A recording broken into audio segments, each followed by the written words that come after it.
वेदिका और नीरज की शादी 1 महीने पहले बड़े ही धूमधाम से की गई। दोनों परिवार वाले बहुत खुश थे। शादी के बाद नीरज और वेदिका अपने हनीमून के लिए बाहर घूमने भी गए थे।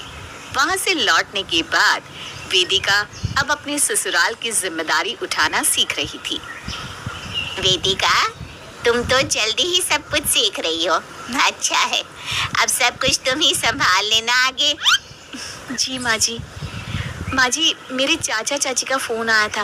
वो मुझसे मिलने आ रहे हैं आज हमारे घर। हाँ हाँ, क्यों नहीं, तुम्हारे मायके वाले हैं, तुमसे मिलने के लिए कभी भी आ सकते हैं।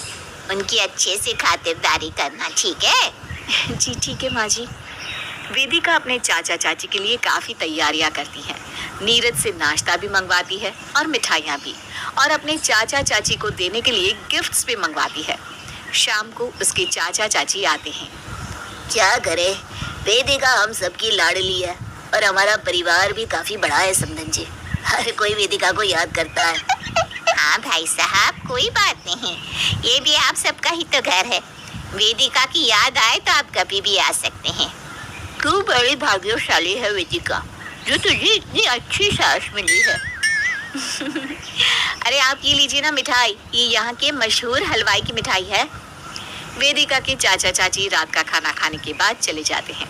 पूरा दिन मेहमानों की सेवा करने के बाद सब लोग बहुत थक गए थे और जल्दी सो गए।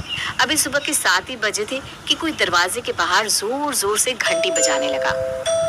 अरे कौन है इतनी सुबह सुबह? आ रही हूँ, दरवाजा तोड़ दोगे क्या अब? आईपीएल देखो ही नहीं, बल्कि अपने ओपिनियन देके काफी प्राइजेस जीतो, वो भी लोई। 5 दिन के लिए वेदिका के ससुराल में ही रुक गए, जिसकी वजह से कावेरी और उसके पति को उन्हें अपना कमरा देना पड़ा और उन्हें बाहर सोना पड़ा। ऊपर से उनकी खातिरदारी में रोज कोई ना कोई मिठाई और बाहर के पकवान भी लाने पड़ते। माँ, कब जाएंगे ये लोग यहाँ से?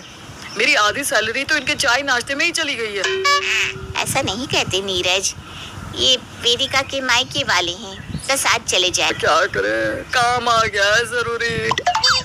कोई बात नहीं भाई साहब, अब काम भी तो जरूरी है ना। आप जाइए, आप आराम से जाइए। हाँ, अरे आप उदास मत होइए बहन जी, हम अगले महीने फिर से आ जाएंगे, और तब ना हम कम से कम 15 दिन रुकेंगे, ठीक है ना?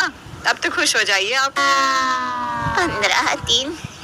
हे भगवान, मैं तो सोच रही हूँ ये फिर से यहाँ आए ही ना, और ये 15 दिन रुकने की बात कर रहे हैं। चचेरी बहन का फोन आ गया कि वो कनाडा से आ रहे हैं उसके घर उससे मिलने। माँ जी, मुझे आपसे कुछ कहना था। वेदिका, प्लीज ये मत कहना कि फिर से कोई मेहमान आ रहा है। वो मेरी चचेरी बहन आ रही है कनाडा से, उसका फोन आया था।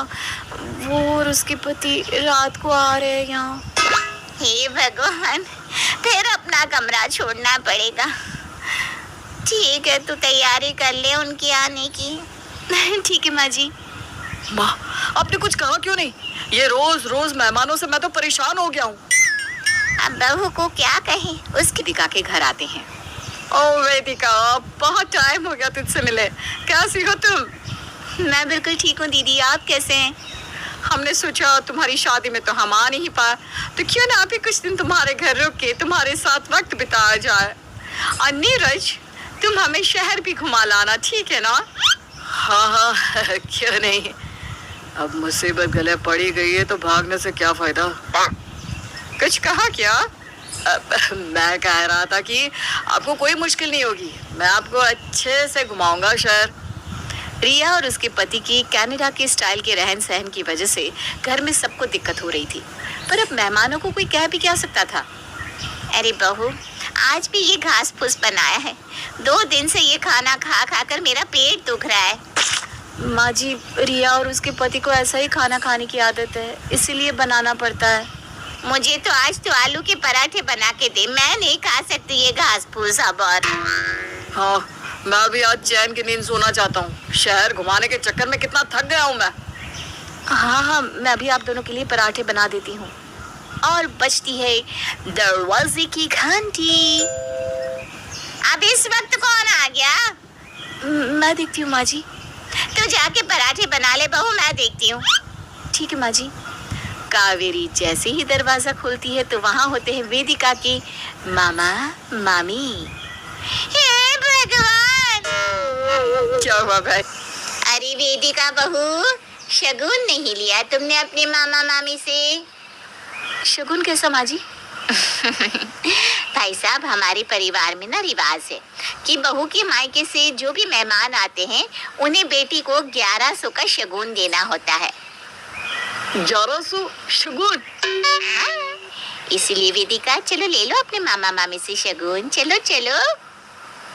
हाँ, ये लो वेदिका। और हाँ भाई साहब, ये बात ना आप सबको बता दीजिएगा कि अब बहू के मायके से जो भी आए